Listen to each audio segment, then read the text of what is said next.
And now beginning this bulletin with developments coming in from Hyderabad. The She teams in the city have shown just how serious they are about women's safety during Ganesh festivities. In the last 7 days alone, nearly 900 miscreants were caught near the iconic Khairatabad Ganesh Pandal. Of them, 55 were caught harassing women devotees red-handed. Police say many offenders were counselled, but repeat violators have now been booked and will face court. In fact, around-the-clock security has been deployed through the immersion processions. Now, She team in charge, Lavanya, has issued a stern warning about a zero tolerance for such kind of activities. She's also said that strict action will be taken against anyone indulging in such acts. Now, women here have also been urged to dial 100 immediately if they face any such kind of behavior.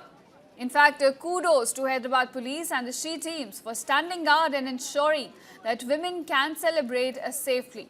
And if men think they can get away with such behavior, then Hyderabad police is proving them wrong on the ground. But here's the question, viewers. Harassment isn't just a festive time menace. Women like you and me face it on regular days, in buses, on roads, even outside colleges.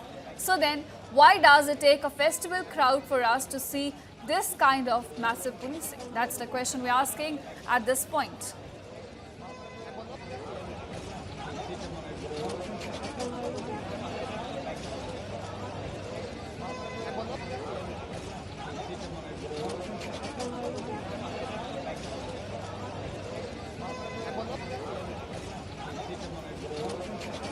So this is what we're getting to understand, that how She teams have been working rigorously on the ground in Hyderabad, and this is during Ganesh festivities.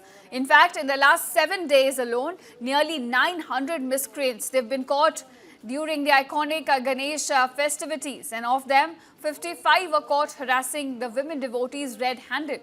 Now, in this case, police say that many offenders were counselled, but the repeat offenders, they have been booked and they will face the court now.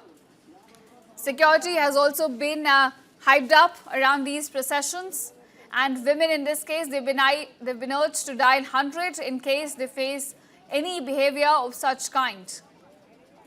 Remember, the She team in charge, Lavanya, she's also issued a very stern warning, saying that there has to be zero tolerance for any such kind of activities, and strict action will be taken against anyone who indulges in such acts. Now, of course, kudos to Hyderabad police and She teams for working such rigorously, in fact, on the ground and ensuring that women devotees can have a safe environment to celebrate their festival. But of course, the whole act here also raises question that why does it take a festival for us to get serious about these crimes? Why does it take massive policing just around these festivals for us to ensure that there's a safe environment out there for women? Because harassment isn't just a festive time menace. It's something that women face on regular days as well. In fact, on buses, on roads, outside colleges, outside offices as well. Something that women face on daily basis. So why does it take something out of ordinary like a festival for us to understand that how serious such crimes are and how people indulging in such activities should be dealt? That's the question we're asking at this point, that why does it take a festival crowd for us to see this kind of massive policing? Why we do not see such kind of security around other areas? Why is there no deterrence against such acts? In fact, why is there no fear among men who indulge in such behavior?